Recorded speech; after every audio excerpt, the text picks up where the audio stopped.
कार्यक्रम के पुण्यार्जक हैं श्री कंवरलाल जी महावीर प्रसाद जी, पाटनी, मदनगंज, किशनगढ़, राजस्थान।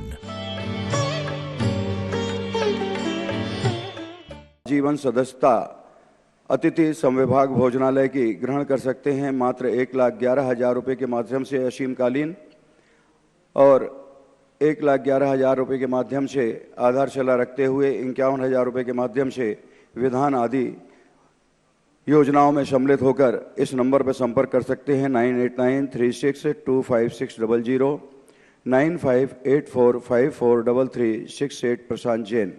गुरुदेव के चरणों में पूरी सदन की ओर से और चैनल के समक्ष बैठे हुए समस्त साधर्मी बंधुओं की ओर से इन 4 पंक्तियों के साथ गुरुदेव के चरणों में विनम्र अनुरोध आज की मंगल देशना के लिए कि आशा और विश्वास कभी गलत नहीं होते। आशा और विश्वास कभी गलत नहीं होते, बस ये हम पर निर्भर करता है कि आशा किससे, विश्वास किससे। बस ये हम पर निर्भर करता है कि आशा किससे, विश्वास किससे। ये तो संसार है बंधु, मकड़ जाल को लोग फेंकते ही रहते हैं। ये तो संसार है बंधु, मकड़ जाल को लोग फेंकते ही रहते हैं, क्योंकि इस प्रकार के कर्म करने वाले किसी के सगे नहीं होते, क्योंकि इस प्रकार के कर्म करने वाले किसी के सगे नहीं होते। हे गुरुदेव, इस प्रकार के संसार में जबकि ये कलिकाल है, हम किस पर विश्वास करें और किस पर आशा करें, ताकि हमारा ये जीवन निराबाद आबाद रूप से आगे बढ़ता चलते। ऐसी परम भावना के साथ आपके चरणों में अनंत कोटि नमोस्तु पूर्वक आज की मंगल देशना के लिए हम पूरी सदन की ओर से आपके चरणों में नमन करते हुए आज की मंगल देशना के लिए सभी निवेदन। जय श्री ओम नमः सिद्धेभ्यः, जय श्री ओम नमः सिद्धेभ्यः। सर्वमंगलमांगल्यं सर्वकल्याणकारकं प्रधानं सर्वधर्माणां जैनं जयतु शासनं, जैनं जयतु शासनं। पंच परमेष्टि भगवान की जय जय जय। आचार्य श्री गुरुवर कुंद कुंद महाराज की जय जय जय। आचार्य श्री गुरुवर विद्यासागर महाराज की जय जय जय। नवाचार आचार्य गुरुवर समय सागर जी महाराज की जय जय जय। तीर्थोद्धारक निर्वाक श्रवण मुनि पुंग सुधा सागर जी महाराज की जय जय जय। चुल्लक त्रय की जय जय जय। नमोस्तु नमोस्तु नमोस्तु भगवान।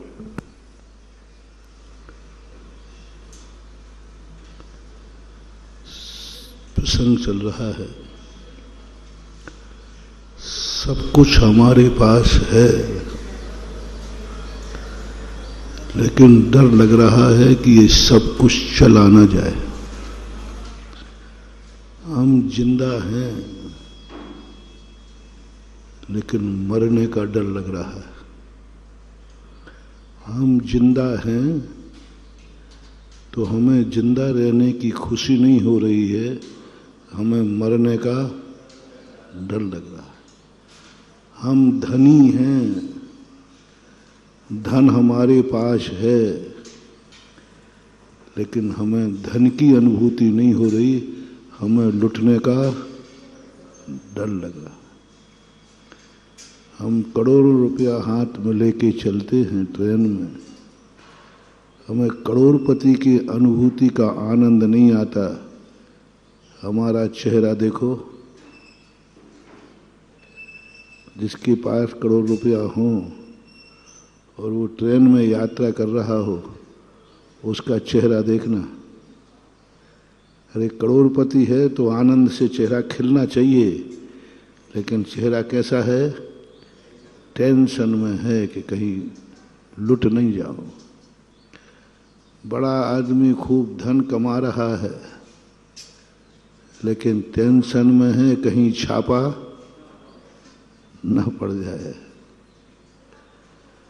ये भय एक ऐसे भय हैं जिन भयों का कोई इलाज नहीं है, और ये भय कोई भय नहीं है, और इनसे बड़ा कोई भय नहीं, इनसे बड़ा कोई भय नहीं। इज्जत वाला व्यक्ति इज्जत का आनंद नहीं ले रहा है, उसको डर है कि मेरी बेइज्जती न हो जाए। अच्छे कपड़े पहनने वाला अच्छे का कपड़े का आनंद नहीं ले पा रहा है, उसे डर है कि इसकी प्रेस न बिगड़ जाए, क्रेस न बिगड़ जाए, कोई धब्बा नहीं लग जाए। हम स्वस्थ हैं, लेकिन डर लग रहा है कहीं अस्वस्थ न हो जाए। हमारे पास आँख है, डर लग रहा है कहीं आँख में किरकिरी न चली जाए। क्या है ये सब? सब मिला भी तो हम निर्भय नहीं हो पाए। सब पाने के बाद भी हम कंगाली बने रहे। सब हलता खेलता परिवार है, लेकिन बस बच्चा घूमने जा रहा है, टेंशन है, कहीं रास्ते में कुछ, अरे भाई वो घूमने जा रहा है, मनोरंजन को जा रहा है, लेकिन हर व्यक्ति डर रहा है कहीं ये गड़बड़ नहीं हो जाए। बच्चा पढ़ रहा है, उसे फेल होने का डर लग रहा है।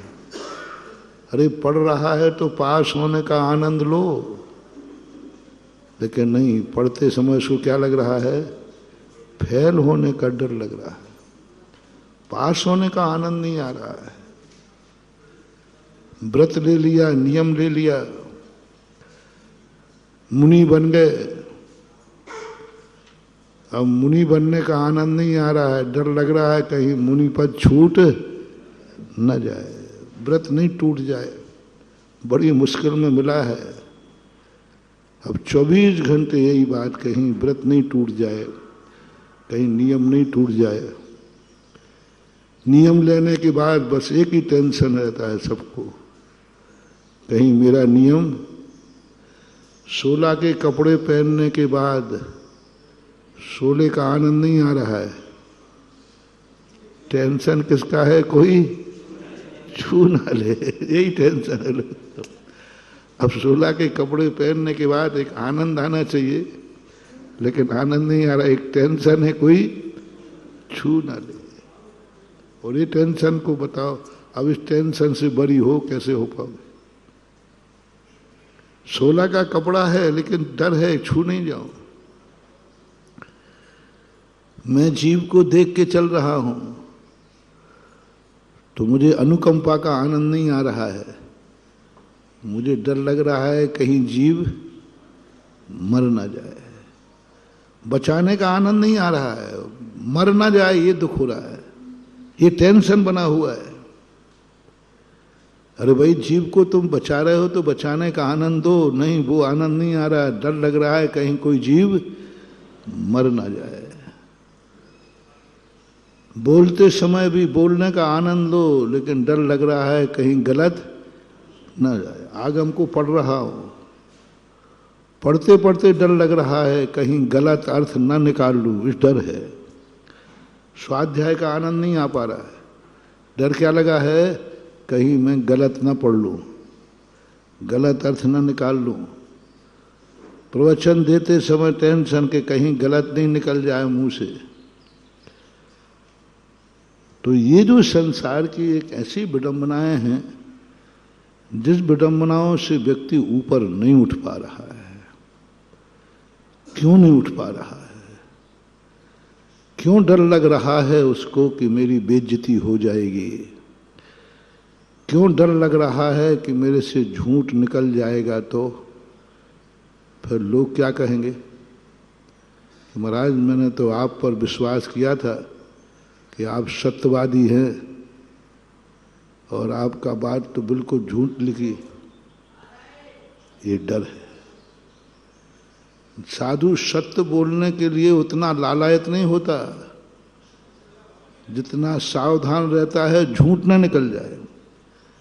सत्य ना बोल पाऊं इसका गम नहीं है, झूठ न निकल जाए इसका गम रहता है। और ये भय बहुत खतरनाक भय है। गरीबों का भय नहीं, अमीरों का भय। गरीबों के भय की चर्चा नहीं कर रहे हैं। गरीबी को तो एक ही भय है कि मुझे कुचल नहीं दे, और अमीर को भय है कोई मुझे लूट ना ले, मार न दे। तो सबसे ज्यादा भय वो व्यक्ति कर रहा है जो सबसे ज्यादा सुखी है, सबसे ज्यादा सब कुछ उसके पास है। जो अपना प्रसंग चला था कि सब कुछ होने के बाद फिर अब तुम दुखी क्यों हो? सबके द्वारा सब कुछ तुम्हें मिल जाने के बाद दुखी क्यों हो रहे हो? इसका उपाय क्या है? इसके संबंध में हम क्या करें?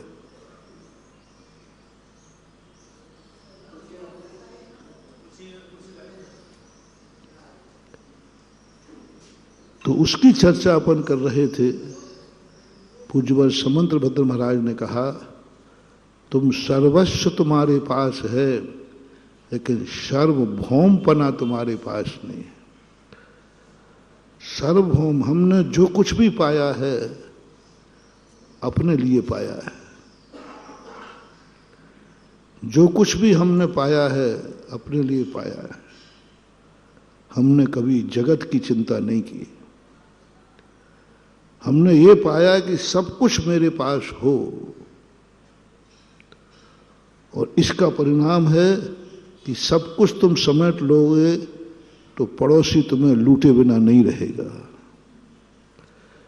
90% लुटेरे कौन होते हैं? जो परेशान होते हैं। जब अकाल पड़ता है तो लूट मार ज्यादा शुरू हो जाती है।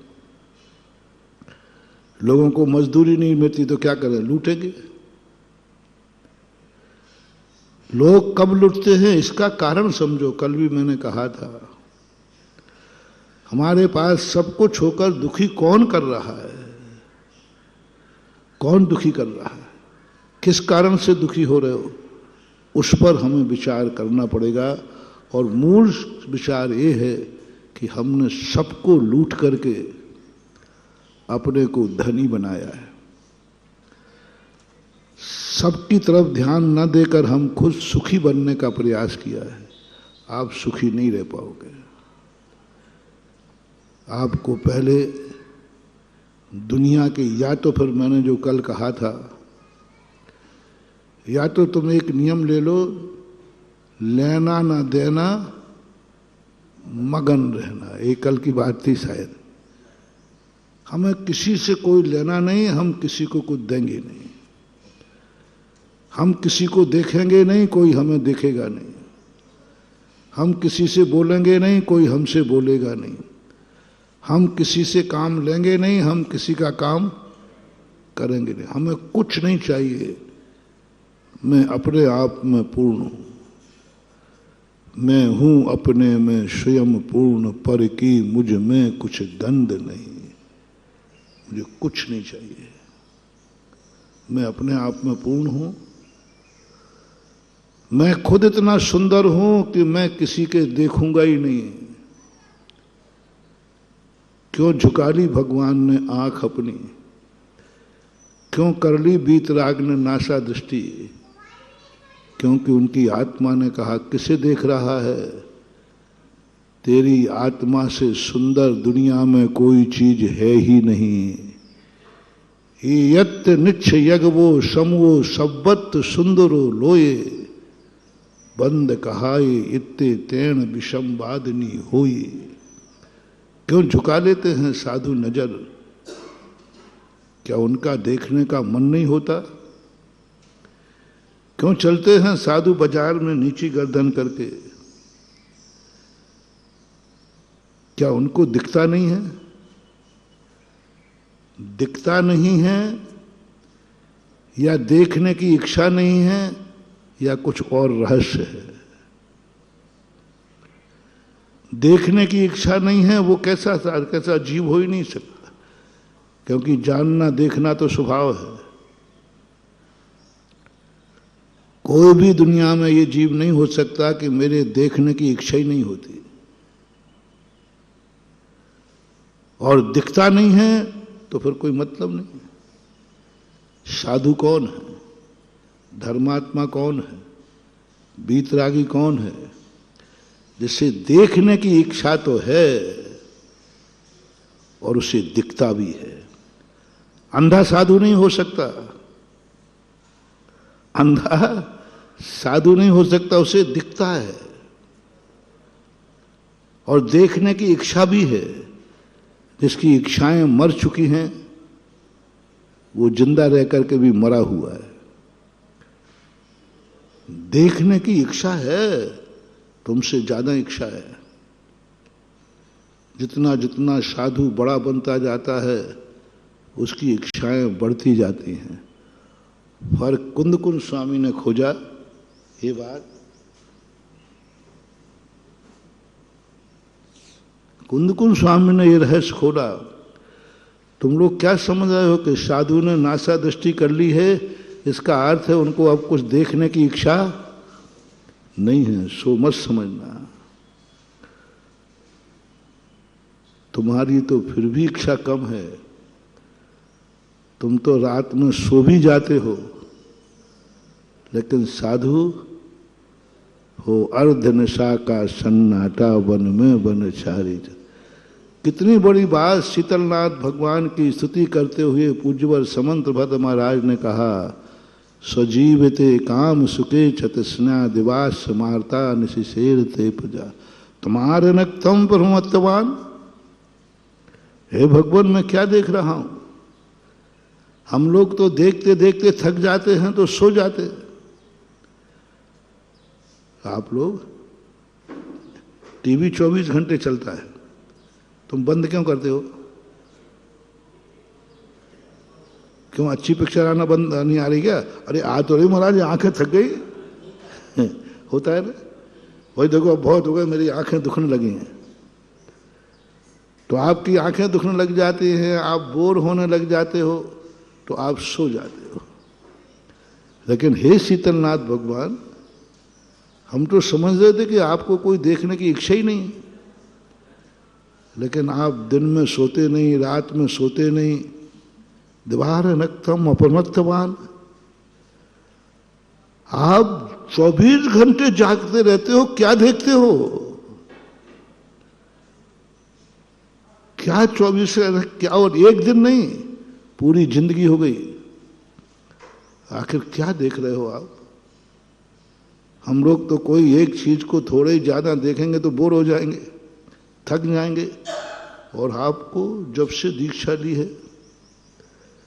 केवल ज्ञान प्राप्त किया, मोक्ष किया, आप जागते रहते हैं, जिए निद्रा, सोते ही नहीं। क्या देख रहे हो आप इन आंखों से?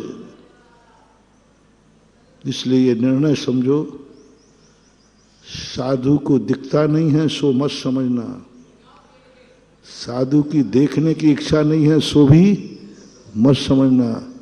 बस इतना सा है। कुंद कुंद भगवान कहते हैं, इसके मन में ये धारणा बैठ गई है, दुनिया को क्या देखूं, मेरे से ज्यादा सुंदर दुनिया हो ही नहीं सकती। ये यत्त निच्छ यज्ञो समो सब्बत सुंदरो लोय। जब मैं अपनी आत्मा को देखता हूं, सारा संसार फीका लगता है।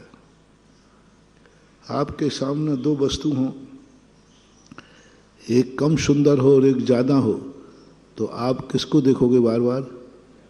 बस साधु ने कहा, मेरी आत्मा से ज्यादा सुंदर कोई हो नहीं सकता, और मैंने अपनी आत्मा देख ली है, इसलिए मैं आंख खोलूंगा तो दुनिया दिखेगी और आंख झुकाऊंगा तो आत्मा दिखेगी। बस ये है। और इतना गुण है, इतना गुण है, आघाता नहीं है। दुनिया को देखते आंख थक जाती है, दुनिया को देखते ही आत्मा बोर हो जाती है, लेकिन साधु जब एक बार अपनी आत्मा को देखता है कभी थकता नहीं। हमारे आचार्य महाराज एक शेर सुनाया करते थे सदा।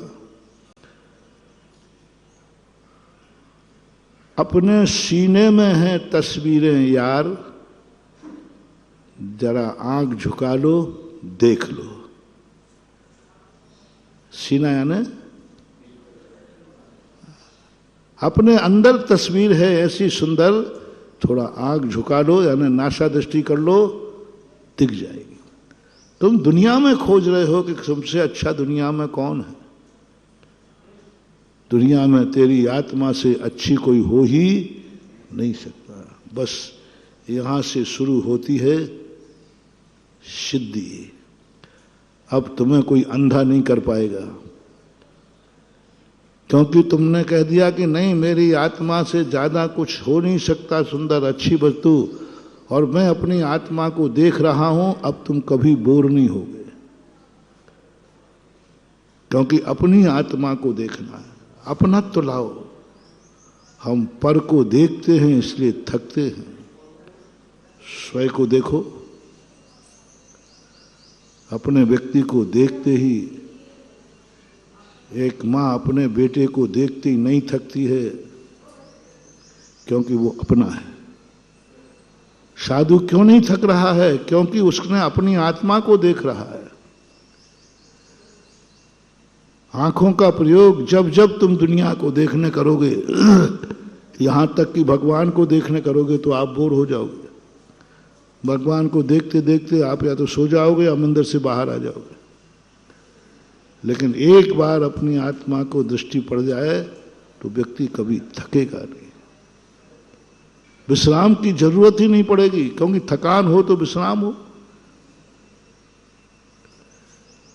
यहां से शुरू होती है हमारी सिद्धि कि हम देखते हुए भी अब हमारी आंख का डर नहीं है कि आंख में किरकिरी चली जाए, क्योंकि आंख तो हमने बंद कर ली है। देखने के लिए बंद करना है। बंद आंख दो तरीके से, तो मरने से होती है, या नींद आ जाती है, या किरकिरी आ जाती है। नहीं, मैंने आंख बंद की है अपनी आत्मा को देखने के लिए। अब बंद आंख में किरकिरी डाल के दिखाए कोई, जाएगी नहीं, क्योंकि आंख बंद है। आंख खुली हो तो किरकिरी जाए, और किरकिरी वो ही डालेगा जब तुम दूसरे की तरफ देखोगे तो। क्योंकि दूसरे को देखने के लिए आंख नहीं मिली है, हमें अपने खुद को आंख मिली है। फिर आपको अंधेपन का भाव दूर हो जाएगा।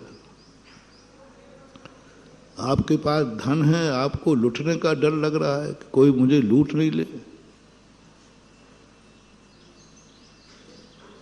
और यदि आपने ये भाव किया होता, हे भगवान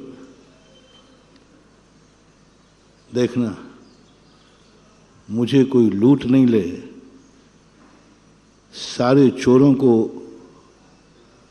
मैं सारे जगत में से चोरियां बंद करा दूंगा, और चोर मेरे बड़े आज्ञाकारी हैं, मान जाएंगे।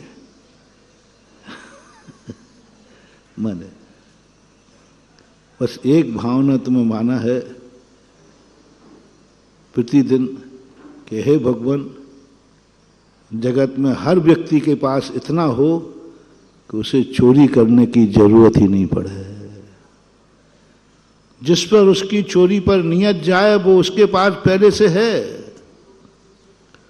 और बल्कि उससे अच्छा है। हर व्यक्ति को, अब तुम धनी नहीं बनवा रहा हूं, हे भगवान हर व्यक्ति के पास इतना हो कि उसको चोरी का भाव नहीं है। ऐसी दुनिया हम चाहते हैं। और जब सारी दुनिया ऐसी हो जाएगी तो बोलो अब धन पाकर तुम्हें लुटने का डर रहेगा? क्यों? कि लूटने वाला आएगा नहीं। उससे कहा भाई लूट क्यों नहीं रहा? बोले क्या लूट, वहां क्या है जो मेरे पास नहीं है? मेरे पास जो है उससे ज्यादा दुनिया के पास नहीं है। ये धारणा हमारी बनाना है, ये धारणा हमें बनाना है।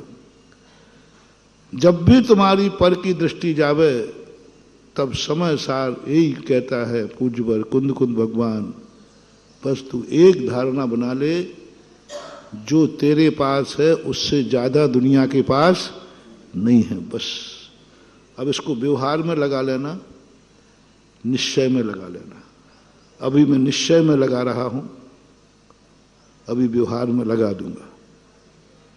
निश्चय में लगा रहा हूं कि जो मेरे पास है उससे ज्यादा दुनिया के पास नहीं है। मैं क्यों देखूं, मैं क्यों सुनूं, मैं क्यों पर को ग्रहण करूं? क्या मैं कंगाल हूं? भीख कौन करता है? कौन चाहता है कि मुझे ये मिल जाए जिसके पास नहीं है? पर की तरफ दृष्टि जाना बता रहा है कि ये कंगाल है, इसके पास कुछ नहीं है। तुम ऐसी धारणा बनाओ कि मेरे पास वह सब कुछ है जो दुनिया के पास है। इसलिए मैंने साधना शुरू कर दी है। ना मुझे किसी से लेना है और ना किसी को कुछ देना है। भगवान से भी नहीं लेना, भगवान को भी नहीं देना। लो, जिनका मंदिर जाने का मन नहीं होता है, हमसे आप लोग बहुत परेशान हैं, क्योंकि हम आपको मंदिर का नियम देते हैं, अभिषेक करने का नियम देते हैं, जाप करने का नियम देते हैं, जिनवाणी पढ़ने का नियम देते हैं। लो, आज से मैं तुम्हें बरी करता हूं, मंदिर जाने की जरूरत नहीं है। मंदिर में भगवान को देखने की जरूरत नहीं है। बस तुम एक घोषणा कर दो, मेरे पास जो है, जितना भगवान के पास है, वह सब कुछ मेरे पास भी है। फर्क इतना है कि उन्होंने पा लिया है और हमें पाना है। उनको मिल चुका है, हमें मिलना है, लेकिन है तो वो अंदर चेतना में एक ही। अब भगवान की जरूरत नहीं पड़ेगी, क्योंकि तुम्हें भगवान से कुछ लेना ही नहीं है, लेना ही नहीं है। एक बार मैंने कहा प्रवचनों में कि भाई 1 जनवरी को जन्मदिन आदि होटलों में मत जा। बोले महाराज जी, वही तो दिन तो मस्ती का होता है। आप वो और दिन कह दो ना, मंदिर आ जाऊंगा, 2 तारीख को मंदिर आ जाऊंगा, बस। नहीं, मैंने कहा 1 तारीख को आना है। और महाराज जी, आप भी इतने गड़बड़ करते हो, हम लोगों के रंग में भंग डालते हो। जन्मदिन हुआ, वही तो थोड़ा मौज मस्ती का दिन है। 1 जनवरी हुआ, वही तो दिवाली हुई, होली दिवाली हुई, यही तो मस्ती के दिन होते, और आप उसी दिन कह रहे हो। चलो, नहीं कहूंगा, बस। तुम जो कहते जाओ। बेटा देखो, आपकी बात मैं मान लूंगा, बस थोड़ी तुम्हें भी मेरी बात मानना पड़ेगी। अच्छे दिनों में मंदिर नहीं आना, ठीक है, जाओ मौज मस्ती के लिए। खुशी का दिन हो, 1 जनवरी हो, शादी की सालगिरह हो, जन्मदिन हो, और भी तुम्हारा खुशी का दिन हो, जाओ मौज मस्ती करो। बस एक नियम लेना है तुम्हें, फिर दुख के दिनों में मंदिर मत आना। बस ज्यादा गड़बड़ नहीं किया हमने। दुख के दिनों में फिर मंदिर मत आना। दुख के दिनों में भगवान का नाम मत लेना। दुख के दिन मुझे मत पुकारना, महाराज जी कहाँ हो, हमारा मरीज वेंटिलेटर। अब नहीं, अब तो है टिट फॉर टेट।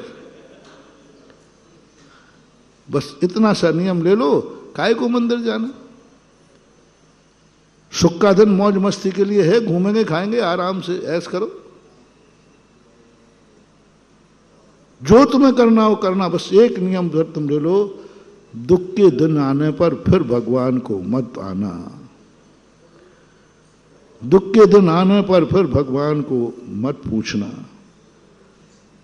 दुख के दिन आने पर फिर शांति धारा मत कराना। दुख के दिन आने पर भक्तांबर नहीं पढ़ना। बस लेना ना देना, मगन रहना। बस ना हम सुख के दिन में आएंगे ना दुख के दिन में आएंगे। महाराज जी, मैं दुख के दिन में भी मंदिर फंदिर कहीं नहीं जाता। मैंने कोई बात नहीं, फिर तो ठीक है हिम्मत इतनी।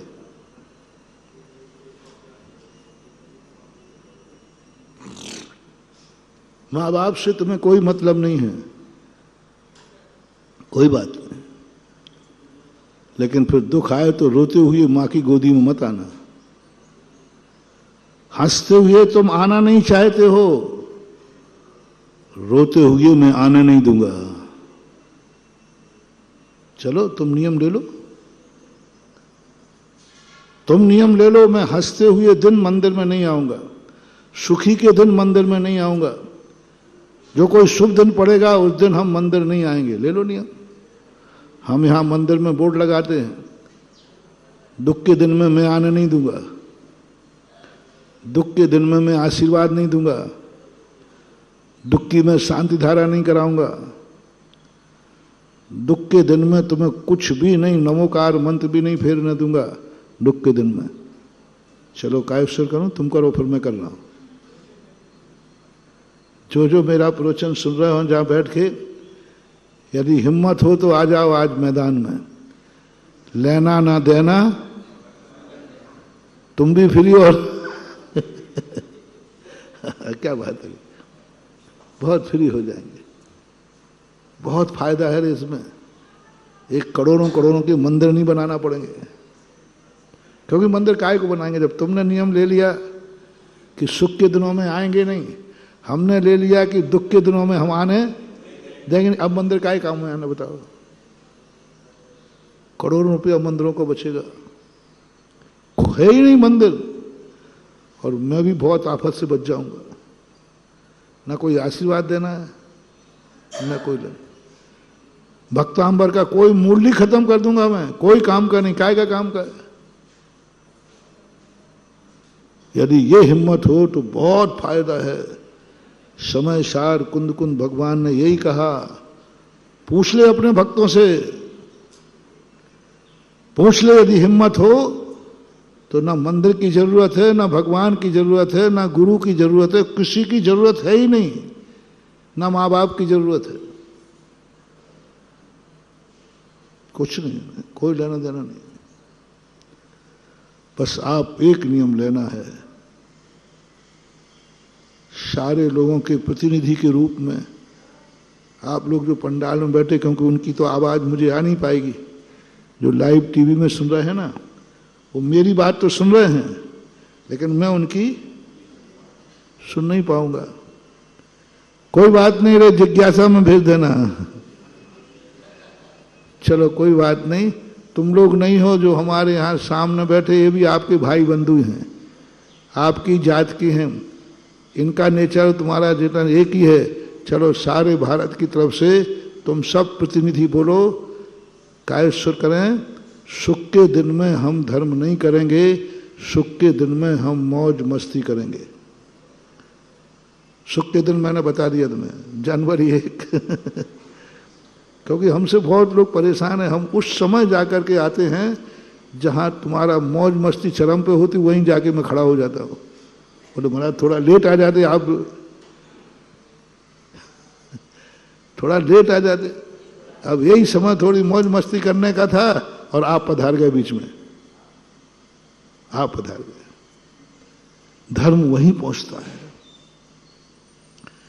जहां तुम्हारा पाप चरम सीमा पर होता है, धर्म वहीं पहुंचता है, वहीं पहुंचेगा। लेकिन ठीक है, यदि आप धर्म से परेशान हो रहे हो तो आज निपटारा हो जाए।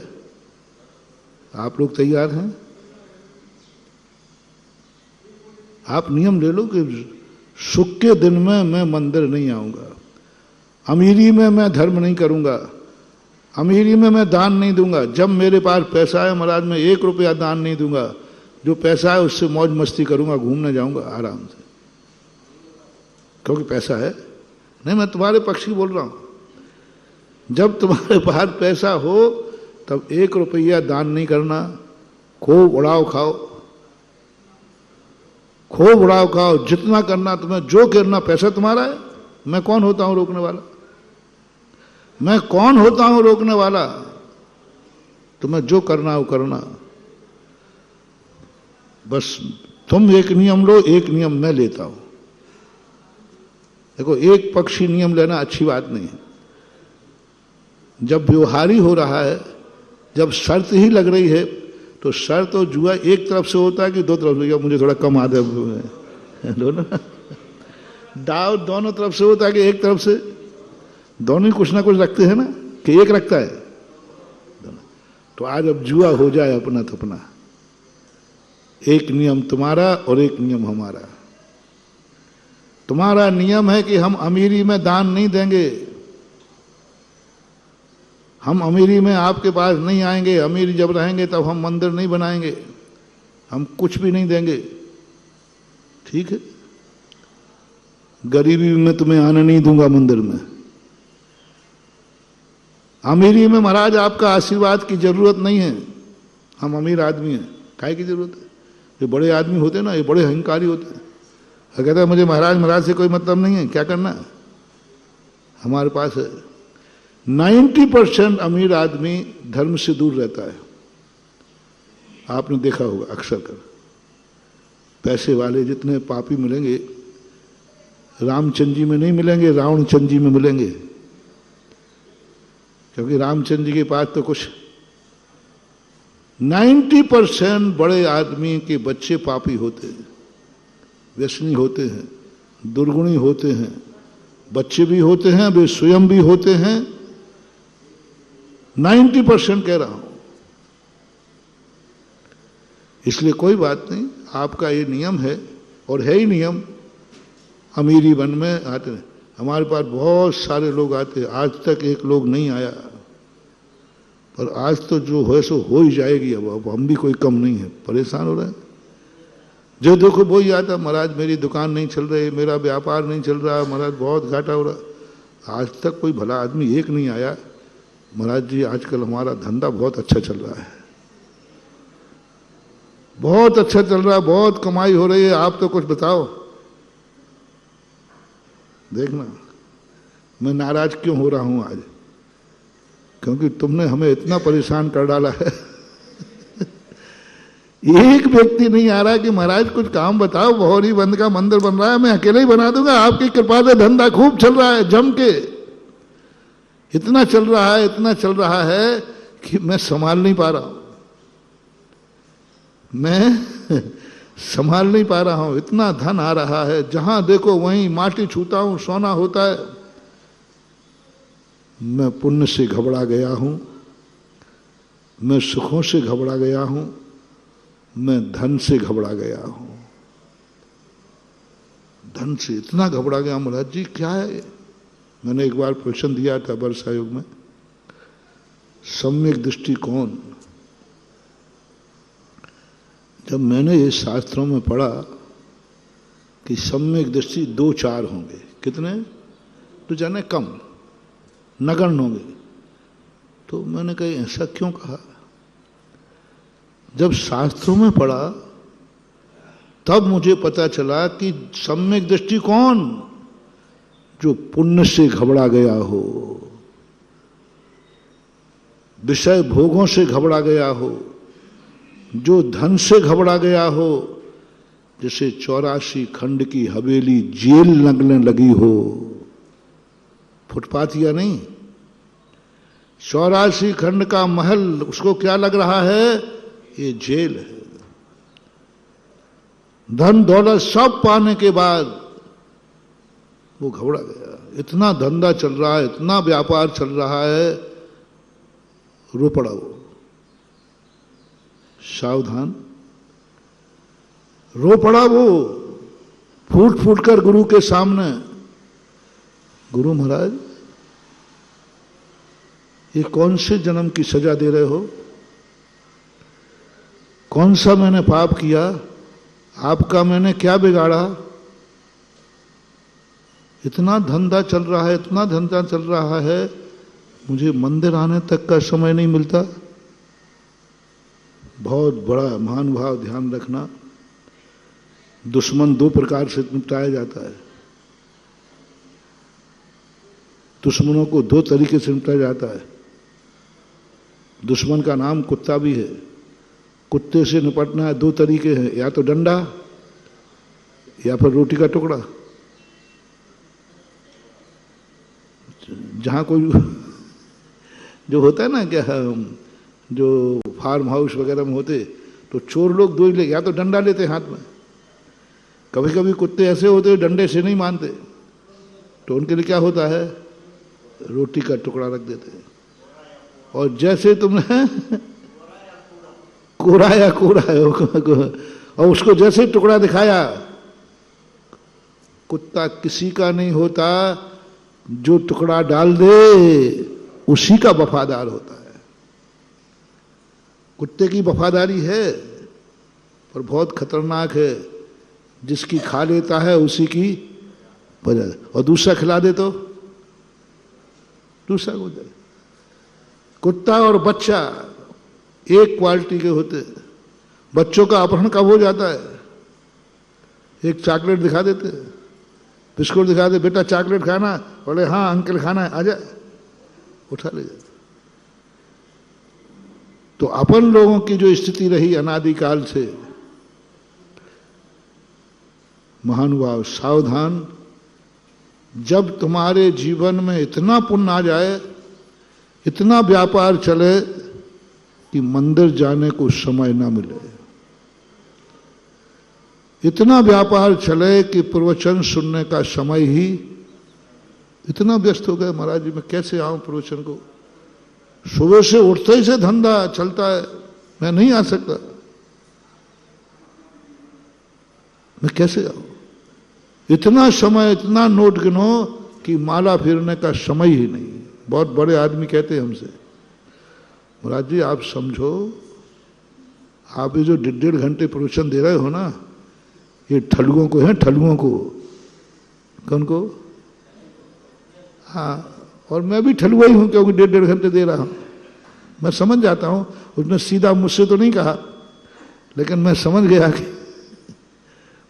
ये 2-2 घंटे मंदिर में लगाना, अभिषेक करना, महाराज मेरे पास टाइम नहीं। आप समझो मैं कितना बड़ा आदमी हूं, आप मेरे व्यापार देखो, आप मेरे धंधे देखो, मैं कैसे आऊं। मैं तुरंत समझ जाता हूं ये नहीं बोल रहा है, इसका पुण्य कह रहा है, बाबा जी मत बुलाओ, इसको हमें दुर्गति भेजना है, रावण को दुर्गति भेजना है, अपने दुश्मन से सही बदला लेना है। यदि तुम कमजोर हो, झगड़ा करके नहीं ले सकते हो, उससे भिड़ नहीं सकते हो, तो तुम उसके हो जाओ, उसके हो जाओ। एक व्यक्ति को, एक उदाहरण है, कहीं पढ़ा था, एक व्यक्ति मरने लगा, पड़ोसी से उसका झगड़ा था, उसने कहा कि मैं मर जाऊंगा तो अब तो पड़ोसी को खुशी हो जाएगी, शांत हो जाएगा, क्योंकि मेरे कारण से वो दुखी था, मैं मरते ही हो तो खुश हो जाएगा, क्या करूं। तो उसने मरते समय एक जाप दी, मंत्र फेरी, जोक है। एक देवता पर आया, बोले भाई क्या चाहता है, बोल तुझे सिद्धि हो गई। बोले साहब मैं कुछ नहीं चाहता हूं, मैं मर रहा हूं, मर के पड़ोसी के यहां उनका बेटा हो जाऊं। देवता सोचता तू तो कट्टर विरोधी है, तू तो परम दुश्मन है, तू होश में मांग रहा है कि नहीं वरदान। अरे साहब आपसे ज्यादा होश है, आप चिंता नहीं करो, मैं होश पूर्वक जानो, पड़ोसी के यहां बेटा हो जाओ। अब देवता बेचारा सज्जन था, उसने सोचा शायद जिंदगी भर इसने द्वेष किया है, जिंदगी भर इसने उसको परेशान किया है, तो शायद मरते समय इसके परिणाम सुधर गए होंगे कि नहीं, इसलिए पश्चाताप करो। देवता ने कहा ठीक है, तू बेटा होना चाहता, समझ गया, कम से कम तू अंत में सुधर तो गया, कुछ तो कसाई कम की। बोले साहब पूरी बात सुनो, बेटा तो हूं लेकिन अकेला हूं, इकलौता हूं, दूसरा बेटा नहीं होना चाहिए। देवता सोचता है ये क्यों कह रहा है। बोले साहब आपको वरदान देना है कि पंचायत से मतलब है। मतलब क्या है तुम्हें, तो आप वरदान दीजिए। तो देवता ने फिर अच्छा सोचा, शायद इसलिए कर रहा है जिससे हमने जो गलतियां की हैं, जो देश किया है, हमारा प्रेम बटना नहीं चाहिए, जिससे मैं पूरा पापा से प्रेम कर सकूं, पापा मेरे से कर रहे। पॉजिटिव सोचे, सज्जन पुरुष तो पॉजिटिव सोचते। फिर अंत में कहता है, अभिशाप पूरा नहीं हुआ, पड़ोसी के बेटा हूं, अकेला हूं और जवान होते ही मर जाऊं। अब देवता कहता है ये तो खोपड़ी बहुत आगे की है, ये दो तक तो समझ में आ गए, जवान तू जवान में मरना क्यों चाहता है? बोले साहब बहस नहीं, बनियों की चाल के सामने देवता तुम मत फंसना, नहीं तुम और फंसोगे। ये शकुनी मामा की चाल है। आपको वरदान देना है, अब देवता को तो देना पड़ेगा क्योंकि उसने सिद्धि की है। संसार में सबसे ज्यादा डरपोक देवता होते हैं, कुछ नहीं कर सकते वो। जिसने माला फेरी है उसको सिद्ध होना ही पड़ेगा। पद्म पुराण में पूज्यवर रविशरण आचार्य महाराज ने जब लक्ष्मण जी के पास देवता पहुंचे, रावण ध्यान में बैठा था, तो अंगद वगैरह ने जाकर के उसको डिस्टर्ब किया जिससे बहुरूपणी विद्या सिद्ध ना कर पाए। तो रावण के देवता रामचंद्र जी पास आते हैं, आप मर्यादा पुरुषोत्तम हैं, क्या किसी को धर्म ध्यान में बैठे हुए को डिस्टर्ब करना चाहिए? जब वो लड़ नहीं रहा है तो आपको क्यों परेशान कर रहे हो? क्या ये आपकी मर्यादा है? तब लक्ष्मण देवताओं को आड़े हाथे लेता है, हे देवताओं, आज हम परेशान करने गए हमारे लोग, तो आप शिकायत करने आ गए। उस समय कहाँ गए थे जब हमारी भाभी को उठा के ले जा रहे थे रावण? हमारी क्रियाएं अनैतिक दिख रही हैं। क्या गजब का उपदेश है। हर व्यक्ति को दूसरे की गलतियां दिखती हैं, स्वयं की नहीं दिखती। ऐसा क्यों हो रहा है, ऐसा क्यों कर रहे हो? देवताओं ने आकर रामचंद्र जी से शिकायत की कि आपके लोग गलत कर रहे हैं, आपके लोगों को ऐसा गलत नहीं करना चाहिए, ये ठीक नहीं है। आप मर्यादा पुरुषोत्तम राम हैं, आपकी ख्याति है। देखो आपके लोग जाकर के वो मंदिर में जाप दे रहा है, उसकी माला तोड़ दी, उसकी आसन खोल दी, डिस्टर्ब कर रहे हैं। क्या ये अच्छे लोगों का काम है? तो रामचंद्र जी कुछ बोले नहीं, बोले हाँ ठीक कह रहे हो। लक्ष्मण ने जो आड़े हाथों लिया, ओ देवताओं, आज जो उपदेश तुम मुझे देने आए हैं, क्या तुम्हारे मालिक ने हमारी भाभी को उठाया, क्या ये अच्छा किया? उस समय आपने क्यों नहीं रोका? हमारे यहां हमारी भाभी को वहां रखे हुए हैं, उस समय क्यों नहीं रोक रहे आप? क्या उन्होंने अच्छा कार्य किया? बड़ा संसार विचित्र है। जब दूसरा अपने साथ करता है तो हम कहते हैं कि ऐसा करना चाहिए। कई लोग मेरे पास भी आते, महाराज जी वो आपका भगत है, हमें बहुत परेशान कर रहा है, आप रोको। अरे भैया तुमने भी तो उसको परेशान किया, तब नहीं? हम अपनी गलतियां नहीं देख रहे हैं कि हम कहां गलत कर रहे हैं। सामने वाले को ऐसा नहीं करना चाहिए, सामने वाले को धर्मात्मा होना चाहिए। और स्वयं हर व्यक्ति क्या चाहता है, चाहते क्या हो तुम लोग? हर व्यक्ति चाहता है कि सारी दुनिया अच्छी हो मुझे छोड़ करके।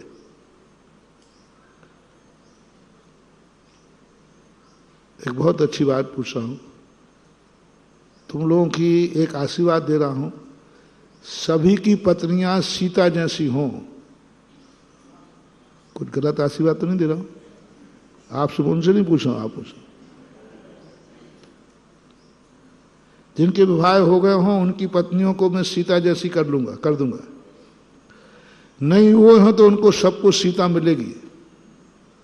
अरे महाराज बाबा जी बस इतना ही आप कर दो, बहुत अच्छा है। अब देखो एक के साथ एक फ्री है। पत्नी सीता जैसी मिलेगी पक्का है, बस तुम्हें राम बनना पड़ेगा। महाराज जी बात की आप सब मिठिया मेल कर देते हो।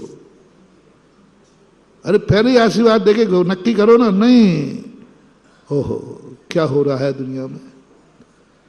हर रावण, ओहो हर रावण, आगे आप बोल दो, हर रावण बोलो ना थोड़ा, मुझे अच्छा नहीं लग रहा है नहीं बोलना।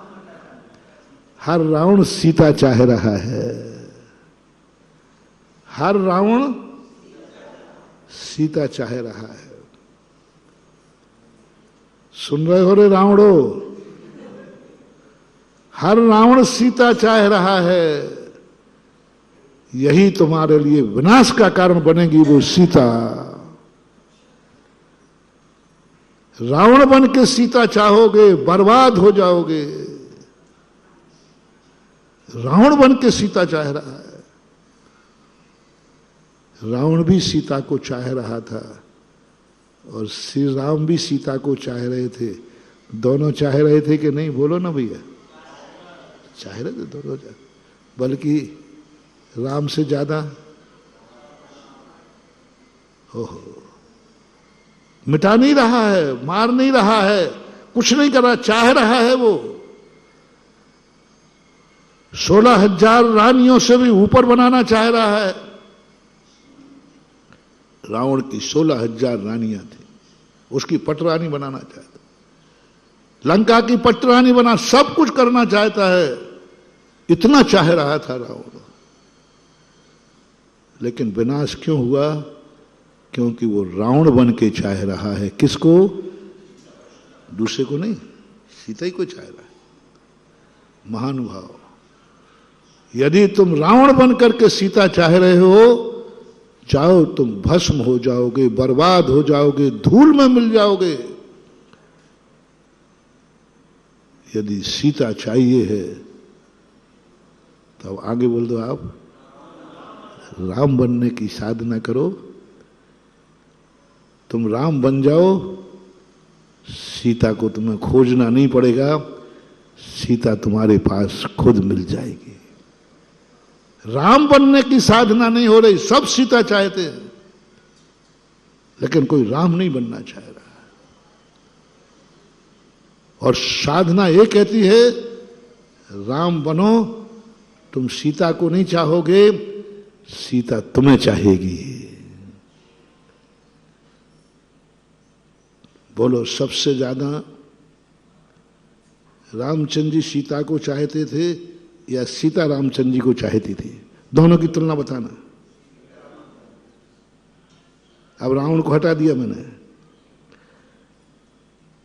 रावण चाहता था सीता को ज्यादा या सीता रावण को चाहती थी?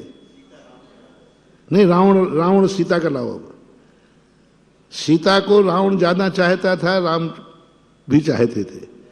अब रावण सीता को चाहता था और सीता रावण को नहीं चाहते थे। अब आइए राम और सीता की कहता हूं। राम ज्यादा सीता को चाहते थे या सीता राम को ज्यादा चाहती थी? सीता ज्यादा चाहती थी, तभी तो वनवास गई। सीता की चाहत बता रही है। वनवास रामचंद्र जी को मिला था कि सीता को? रामचंद्र जी को, लेकिन सीता गई।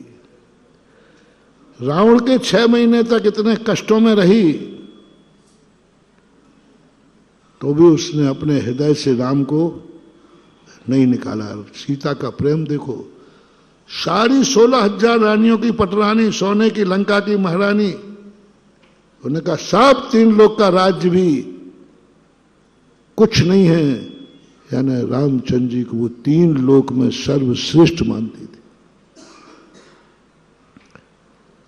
इतना रामचंद्र जी नहीं चाहते थे सीता को जितना सीता रामचंद्र जी को चाहती थी। दूसरी बार जब वनवास गई, तब भली रामचंद्र जी ने भेज दिया, रामचंद्र जी साथ नहीं गए। और भेजने के बाद भी इतना दुख, लव कुश गर्भ में है, घनघोर जंगल है। सीता ने राम के प्रति क्या क्या नहीं किया, उसके बावजूद भी सीता कितनी चाहती है देखो। राम को उल्हाना नहीं दिया, बस क्या चिंता की, दूसरे के कहने पर जैसा मुझे कोई प्रति विकल्प कर लिया है, ऐसा कहीं दूसरे के कहने पर धर्म मत छोड़ देना।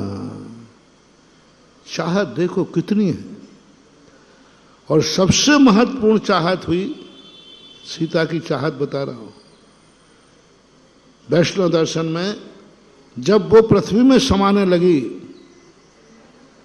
तब वो क्या कहती है, यदि मुझे कभी नारी पर्याय मिले और यदि मुझे पति मिले तो जन्म जन्म तक मुझे श्री राम मिले। क्या होता है, मैंने सुनकर के लगा, मैंने कहा कि हद हो गई। अब जिसने जिंदगी भर दुखी दुख दिया अगले भाव में उसको विचार है, यानी राम से ज्यादा सीता का तुम बस, इसलिए मैं कह रहा हूं मोटिवेशन, तुम राम बनो, तुम राम की साधना करो, तुम्हें सीता को चाहने की जरूरत नहीं पड़ेगी, सीता खुद तुम्हें चाहेगी। और रावण बन करके सीता पे देखा तो तुम सीता को कितना भी चाहे ना, वो तुम्हें फूटी आंख से भी नहीं देखेगी, फूटी आंख से भी नहीं देखेगी। और राम बन जाओगे तो तुम्हें इतना चाहेगी कि जन्मांतरों तक भी तुम्हारा भाव करेगी। यहां हम चूक जाते। हर व्यक्ति चाह रहा है कि दुनिया बहुत अच्छी हो जाए, मेरे को छोड़कर, मेरे को छोड़कर बाकी सब अच्छे हो जाए, मेरे लिए अच्छा नहीं होना। ये सबसे बड़ा वीक पॉइंट है। उस व्यक्ति ने कहा कि भाई तू क्या करना चाहता है? बोले साहब आपको इससे कोई लेना देना नहीं है, वरदान की बात कह रहा था। देवता मजबूर होते हैं। लक्ष्मण ने जब फटकारा कि तुम अपने स्वामी को नहीं समझा पाए, उसने कितना अन्याय किया है। आज हमारे भैया के पास शिकायत लेने आ गए, 4 लोग जाके वहां पहुंच गए। तो क्या देवताओं का सुनो महानुभाव, देवताओं ने क्या कहा, लखन भैया आप इतने समझदार होकर के हमें डांट रहे हो। हम देवताओं की दशा नौकरों जैसी होती है। हमें जो सिद्ध कर लेता है हमें उसकी बजाना पड़ती है। हम कुछ नहीं कर सकते न्याय अन्याय। उसने मुझे सिद्ध कर लिया है, अब वो जो बताएगा मुझे करना पड़ेगा। नौकर है हमारा, अब नौकर को तो जो बताएंगे सो। देवता इतने मजबूर होते हैं, जो कराएगा वो करेंगे, गलत कराएगा तो करेंगे। मैं कुछ नहीं कर सकता लक्ष्मण। रामचंद्र जी कहते हैं कि यहां, लक्ष्मण कहते फिर यहां क्यों आए हो? बोले आप जैसे धर्मात्माओं के पास नहीं आऊंगा तो क्या पापियों के पास जाऊं? रावण को मैं नहीं समझा सकता। रामचंद्र जी ने सुना तो लक्ष्मण इन देवताओं की गलती नहीं है, विचारों की। ये देवता मजबूर हैं, दास हैं। रावण ने इनको दास बना लिया है। राजनीति में एक आया, दूध को कभी नहीं मारना। दूध जाते थे ना राज दरबार में, पर दूध को मारना सबसे बड़ा निकृष्ट राजा कहलाता है। क्यों? दूध क्या करे बेचारा, नहीं आता तो वहां मरता, और यहां आया है दुश्मन के सामने तो ये मार डालेगा। इसलिए संसार में सबसे निकृष्ट कार्य क्या है? दूधगिरी की है। इसलिए ये दूत हैं, इनसे बहस मत करो, इन विचारों की कोई गलती नहीं है, ये तो कर रहे हैं। यहां प्रसंग ये है कि देवता से उसने कह दिया आपका काम वरदान देना है, आप ये नहीं पूछ सकते हो क्यों तू पड़ोसी के बेटा क्यों बन रहा है, तू पड़ोसी के यहाँ इकलौता क्यों बनना चाहता है, और तू जवानी में क्यों मरना चाहते, आपको पूछने का कोई अधिकार नहीं। मैंने माला फेरी है, आप अपना काम कीजिए।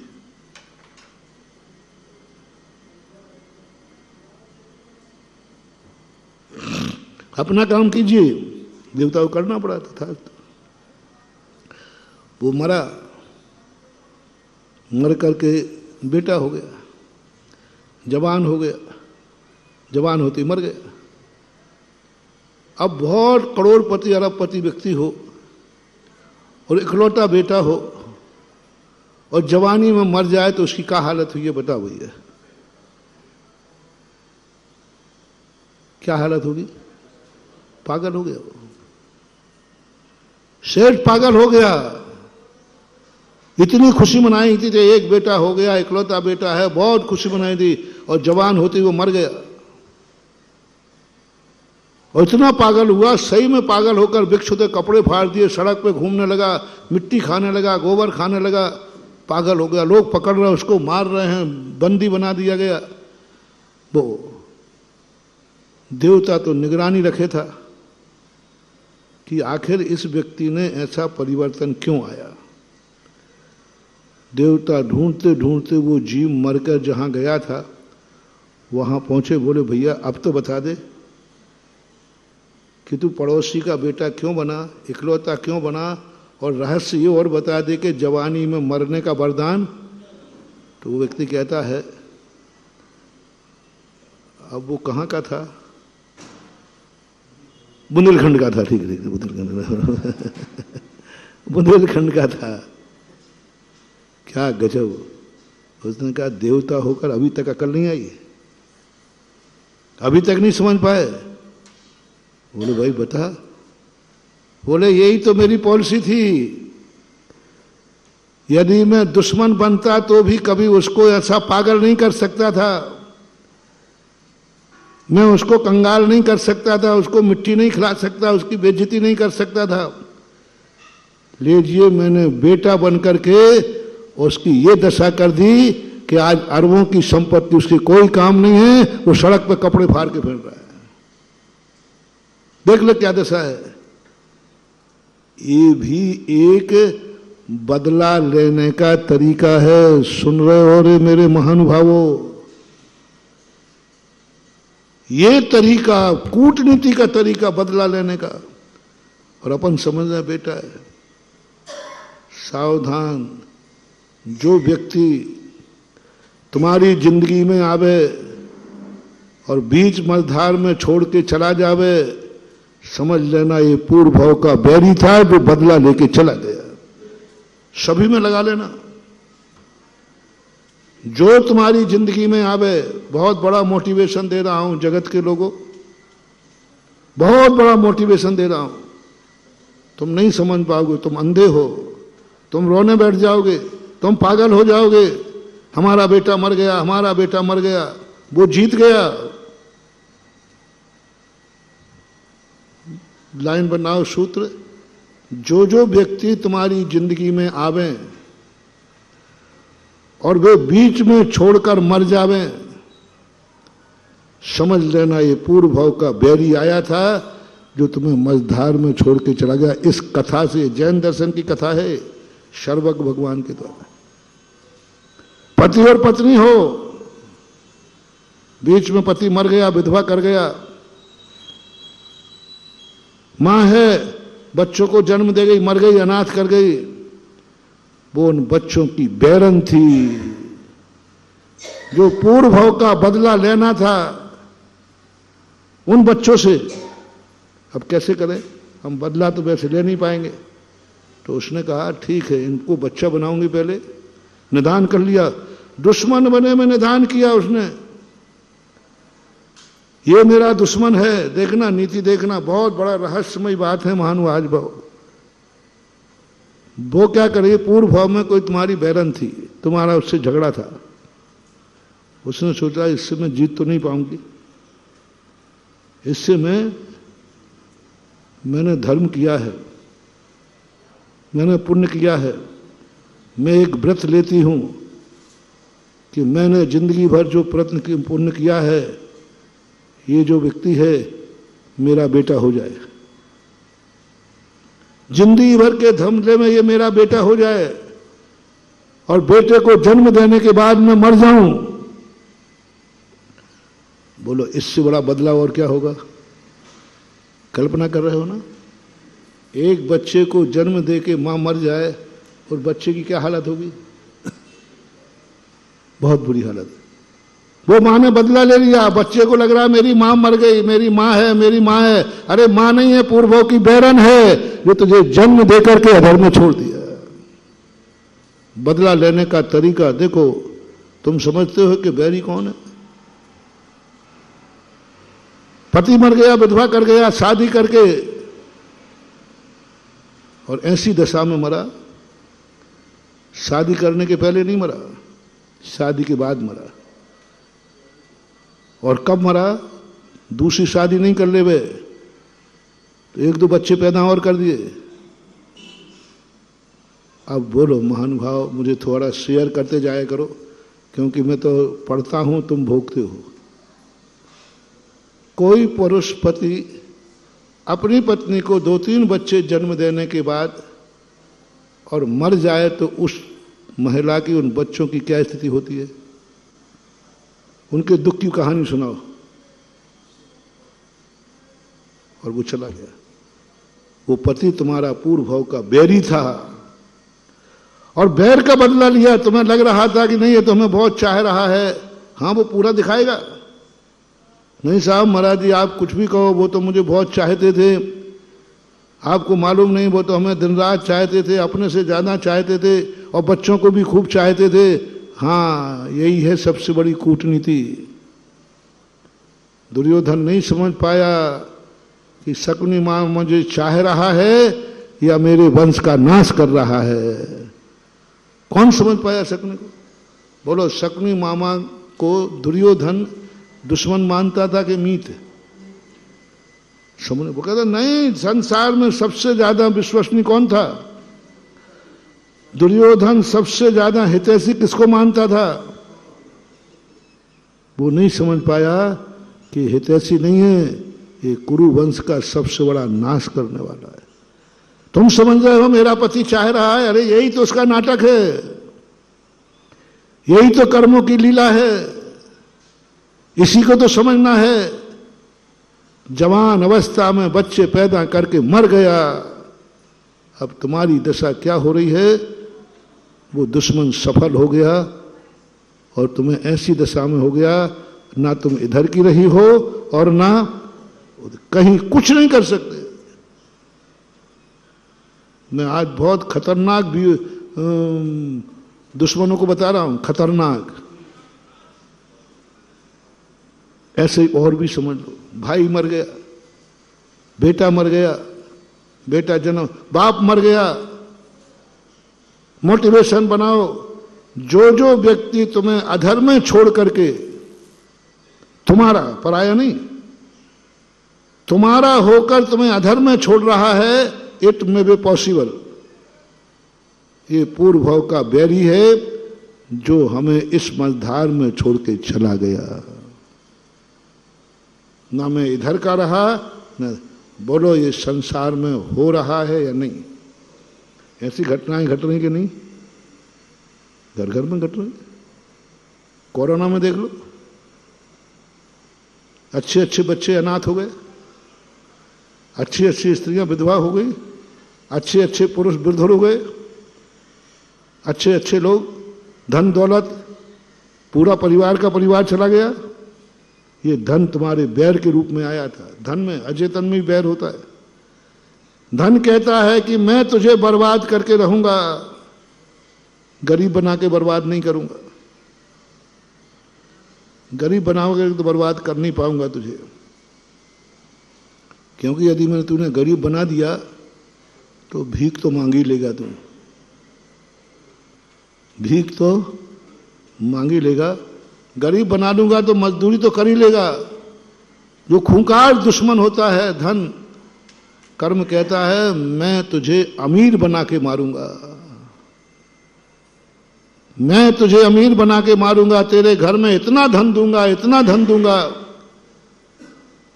और धन देने के बाद ऐसे चोरों को भेजेंगे कि वो सारे घर को सुलाएगा और लूट ले जाएगा। वो धन तुम्हारा, तुम्हारा पुण्य तुम्हारा बैरी बन के आया था। जो धन तुमने अच्छे के लिए रखा था, उसी धन ने क्या कर दिया? होता है कई बार। धन तुम्हारा दुश्मन बन के आया था, क्योंकि तुमने धन का अनादर किया था, धन का दुरुपयोग किया था, और धन को तुमने इतना बैर साधा, तुमने धन से इतने पाप किए, इतने अत्याचार किए। धन कहता है ठीक है, अब ले, तुझे कितना धन चाहिए। यही धन तेरी जिंदगी की मौत का कारण बनेगा, यही धन तुझे लूटेगा, यही धन लुटेरा तुझे मारेगा। गरीब बना दूंगा तो कौन मारेगा? कौन किसको लूटता है? वो धन महानुभाव बैरी है। यदि धन कभी तुम्हें दुख का कारण बन जाए, कभी ऐसा भाव आवे ये धन मेरे पास नहीं होता तो आज मेरा परिवार बच जाता। अभी एक घटना घटी थी राजस्थान में। बहुत धनवान लोग थे, ज्वेलर्स से धन पता था नौकर को कि खूब धन आता है। उधर दुकान पर परिवार पुरुष बैठे हैं, कमा रहे हैं, इधर नौकर ने घर की सारी महिलाओं को कत्ल करके सब ले गया। पेपर में इंटरव्यू छपा और भगवान से प्रार्थना करता है, हे भगवान, आज मेरे पास धन नहीं होता तो मेरी माँ बच जाती, मेरी पत्नी बच जाती, मेरे बच्चे बच जाते, तूने ये धन क्यों दिया मुझे? अब बोलो, ये धन तूने क्यों दिया? वो भगवान के सामने गिड़गिड़ा रहा है, हे भगवान, मैंने तो तेरी पूजा की है, तेरी अर्चना की है, तूने मुझे ये धन क्यों दिया? आज धन नहीं होता तो मुझे ऐसा भाव, ऐसी स्थिति नहीं आती। मुझ में जब भूकंप आया, 8-8 मंजिल के मकान थे, बड़े खुश थे, सब मौज मस्ती में थे, और जिनके छोटी झोपड़ियां थी, अरे ये क्या गरीब है, झोपड़ी। मेरे आदमी जब भूकंप आया, झोपड़ी वाले सब और मंजिल वाले, तब मंजिल वालों का इंटरव्यू पढ़ा मैंने। तब क्या बोलते हैं, हे भगवान, तूने 8 मंजिल का मकान क्यों दिया? काश हमारे पास झोपड़ी होती तो आज हम अपने परिवार के साथ जिंदा होते। आज महल ने मेरा, बोलो, वो महल मीत बन के आया कि दुश्मन बन के आया? तुम नहीं समझ पा रहे हो, तुम नहीं समझ पा रहे हो कि वो मकान तुम्हारा दुश्मन था, मकान से तुम्हारा बैर था। मकान के समय तुमने मकान बना करके उसमें कोई पाप किया था, मकान के कारण। कैसे बनता है दुश्मन मकान? तुमने मकान बना लिया, उस मकान में तुमने कोई अत्याचार किया होगा, उस मकान में तुमने कोई बलात्कार किया होगा, उस मकान में तुमने किसी को बंदी बनाया होगा, उस मकान में कोई तुमने ऐसा अपराध किया होगा जो देश के लिए, समाज के लिए, धर्म के लिए, कुल के लिए कलंकित करने वाला है उस मकान। उस मकान ने कहा कि रे दुष्ट, मकान तो वो होता है जहां व्यक्ति अच्छे से रहता है, मकान तो वो होता है जहां मुनियों को पड़गा के आहार दिया जाता है। तूने इस मकान में ये पाप किया, जा, यही मकान तेरी मौत का कारण बनेगा। सावधान महानुभाव, यदि मकान तुमने बनाया है उसमें ऐसा का पाप मत करना जो देश को, परिवार को, जाति को, कुल को, धर्म को और तुम्हारी को भी बेइज्जती कर दे। मकान में नहीं करना। तुम समझते हो मकान के पास कैमरा नहीं है? तुम समझते हो मकान तो जड़ है, वो क्या जानता है? बहुत खतरनाक है महानुभाव। हर वस्तु के पास आंख है, उस आंख देने वाली है तेरी किस्मत। मकान तो नहीं जान रहा, लेकिन तेरी किस्मत, अब एक किस्मत तेरी आंख बनेगी हम मकान की, और अगले भाव में तुझे मकान जरूर मिलेगा। सुनो रे पापियों, यदि तुमने कोई पाप किया है मकान में तो मत समझना कि तुम बेघर हो जाओगे। तुम्हें मकान जरूर मिलेगा, जरूर मिलेगा मकान, बल्कि 1 मंजिल ज्यादा मिलेगा। लेकिन मकान बन जाएगा नागल हो जाएगा, तुम उसमें रहने लगोगे, उसी समय भूकंप आएगा, उसी मकान के नीचे दबकर मरोगे और मकान मुस्कुराएगा, ले लिया बेटा से बदला, मकान ने बदला ले लिया। ये आप लोगों से ज्ञान, हम तो शास्त्रों में पढ़ते थे तो हम सोचते थे ऐसा कभी होता है क्या, लेकिन वो गिड़गिड़ा रहा है, भगवान तुमने मकान क्यों दिया मुझे? अरे तू ही मांगता था, तूने लोन उठाया था, तू मानता था कि भगवान मेरा मकान बन जाए, एक मंजिल और बन जाए। लीजिए, हमारा कहना आप लोगों को बुरा लगता है, जिनवाणी का कहना बुरा लगता है, इसलिए जिनवाणी कहती है, इसलिए पद्मनंदी आचार्य महाराज कहते हैं कि मकान बनाते समय संकल्प करना कि मैं मकान इसलिए बना रहा हूं। नक्शा पास कराते समय तुम सब चीजें बनाते हो, कहाँ बेडरूम होगा, कहाँ डाइनिंग होगा, कहाँ किचन होगा, कहाँ लेट बाथ होंगे। बोलो ये डिस्कशन होते हैं कि नहीं आप लोगों में? मकान बनता है तब सब होते हैं। बच्चे तक से मेरा बच्चा बोल तेरा ड्राइंग रूम कैसा हो, बच्चे भी, महिलाएं बताती हमारी रसोई ऐसी हो, सब, क्योंकि वो सब तुम्हारे हैं। हम भी कोई हैं तुम्हारे के नहीं? नहीं, नहीं हो तो कोई बात नहीं, बता दो है कि नहीं, बोल दो ना। भगवान भी कोई है कि नहीं? तो बस थोड़ा डिस्कशन करते समय इतना और कर लो। नहीं, गेस्ट तक का बनाते हो कि नहीं कुंवर साहब आएंगे तो देखो मेरे से थोड़ा थोड़ा याद है, थोड़ा नहीं रिश्तेदार आएंगे तो एक कमरा उनका, उसका नाम ही होता है गेस्ट रूम है, इतनी से और जोड़ लो। देखो मान जाओ मेरी बात, नक्शा बनाते समय इतना और कर लो कि मेरे गुरु महाराज आए तो वे कहाँ खड़े होके हार लेंगे, बस इतना सा और कर लो। मैं ज्यादा गड़बड़ नहीं कर रहा हूं, मैं इसलिए नहीं कह रहा हूं कि मुझे आप, मैं अभी तुम्हारे मकान में आना, मैं इसलिए कह रहा हूं कि यदि ये तुमने मर्यादा रख ली नक्शा बनाते समय कि नहीं, सबने महिलाओं ने कहा पहले बताओ महाराज जी आएंगे, जीना पे से अंधेरा रहेगा कि उजेला?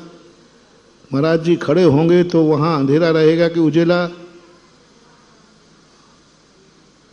और महाराज भी आएंगे, उनके साथ देखने वाले भी बहुत आएंगे, कौन से महाराज को बुलाना है मकान में वो आप सोच लो, मैं नहीं कह रहा हूं, आप जानो मैं क्या करूं।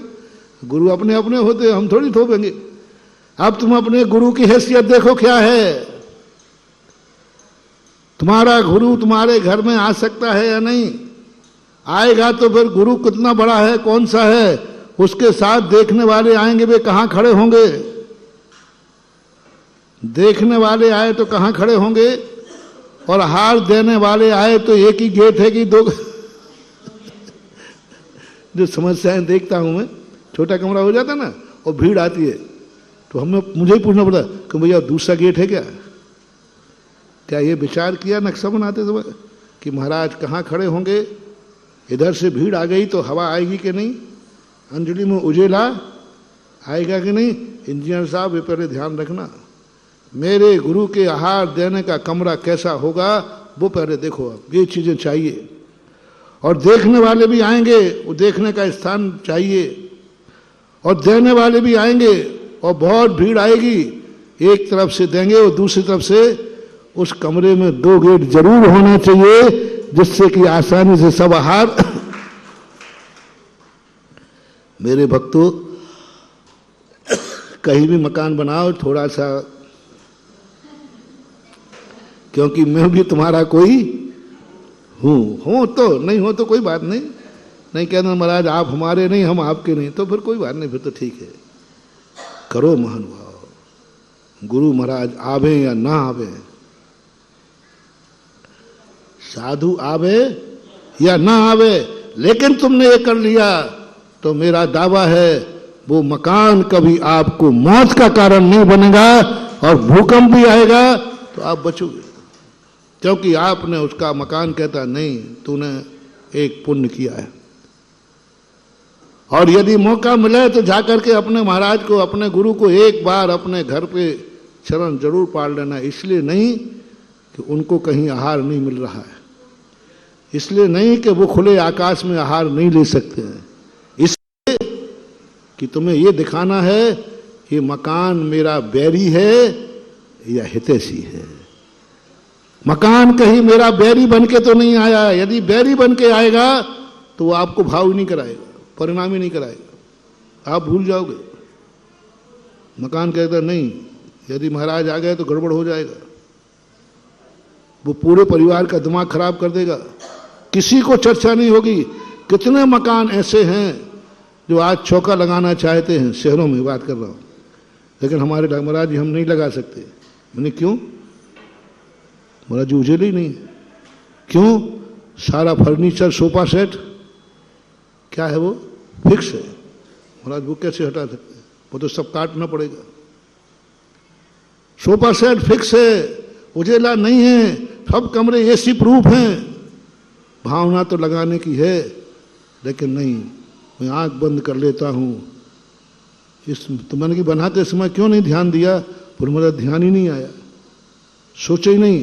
ये तुम्हारी गलती नहीं है, उस मकान की गलती है। वो मकान तेरा बैरी बन के आया है कि वो ये सुविधा के समय ध्यान ही नहीं रखने देगा, तुम्हें मजबूर कर देगा, क्योंकि उसी मकान में तुमसे बदला लेना है। वो मकान तुम्हारा बदला लेगा। आज तुमने नांगल किया है, कल उसी में कोई अकाल मौत होकर अर्थी निकलेगी। वो ऐसे करे बैरी है। ऐसे ही धन को मानना। जब तुम्हारे पास धन आ जाए और तुम्हें अय्याशी करने का भाव हो, मौज मस्ती करने का भाव हो, घूमने घामने का भाव हो, तो चले जाना, मैं मना नहीं करूंगा, और तुम मेरे कहने से मानोगे भी नहीं। मेरी बहुत बड़ी सोच है महानुभाव। क्या मैं नहीं जान रहा हूं कि 1 जनवरी आपको मौज मस्ती का दिन है? उसी दिन में अड़ंगा डाल रहा हूं। 30 तारीख को चले जाना होटल में, 2 को चले जाना, 1 को मत जाना। तुम क्या कह रहा है बच्चे? रात 2 को आपके पास आ जाऊंगा, 30 को आपके पास आ जाऊंगा, 1 को तो जाने दो। अच्छा महाराज जी 1 जनवरी को नहीं आऊंगा, फिर आपके पास 3 दिन आऊंगा। मैं कहता हूं भैया तू 1 दिन को आना, बस जनवरी 1 को ही आना। महाराज जन्मदिन तो मैं होटल में मनाऊंगा, दूसरे दिन आपके पास 1 हफ्ते रह जाऊंगा। मैंने कहा भैया 1 हफ्ते नहीं रहना है। क्यों डाल रहा हूं तुम्हारे रंग में भंग? क्यों डाल रहा हूं तुम्हारे दान में? बहुत बड़ा सोच महानुभाव, गुरु की तह नहीं पा पाओगे। मेरा एक ही भाव है, कल के दिन तुम जो मैंने कहा था वो बंटवारा हुआ कि नहीं हुआ? कि सुख के दिन में तुम हमारे पास नहीं आओगे, दुख के दिन में हम तुम्हें आने नहीं देंगे। ये प्रस्ताव तो हुआ नहीं, समय हो जाएगा अभी। सुख के दिन तुम मंदिर मत आना, दुख के दिन में मंदिर में आने नहीं दूंगा। सुख के दिन में तुम आशीर्वाद लेने मत आना, दुख के दिन में मैं आशीर्वाद दूंगा नहीं। प्रस्ताव का क्या हुआ? जल्दी करो। मैं तो कर लूंगा अभी हाल, तुम कायोत्सर करो, देखो मैं करता हूं। हाँ महाराज नहीं आऊंगा, दुख के दिन में भी नहीं आऊंगा, लेना ना देना मंगल लेना है हिम्मत। बहुत बड़ी रिस्क का एग्रीमेंट कर रहा हूं, अनुबंध मत करना महानुभाव। मुसीबतें कभी कभी ऐसी आ जाती हैं, तुम पापा से कह दो पापा हमें तुम्हारी कोई जरूरत नहीं है, देख लो छोकरा कल के दिन रोते हुए आएगा तो बोले नहीं आऊंगा नहीं आऊंगा नहीं आऊंगा। 3 बार बोल दिया। मत करना रे बाप से बहस। ये दुनिया है ऐसी हालत में पहुंचा देगी कि गधा को भी बाप कहना पड़ेगा।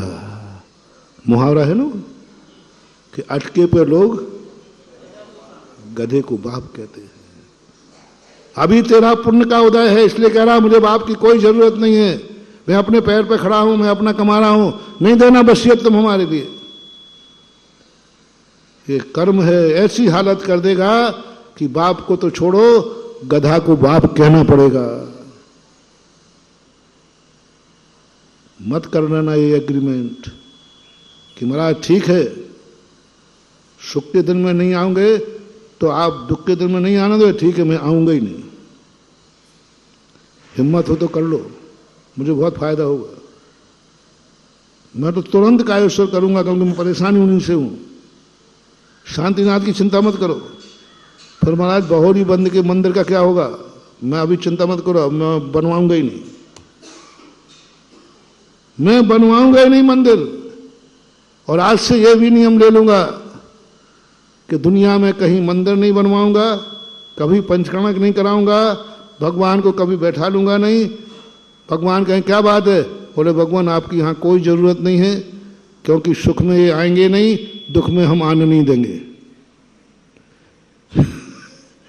अब यही प्रसंग था ना अपना, अब मंदिर की जरूरत क्या है?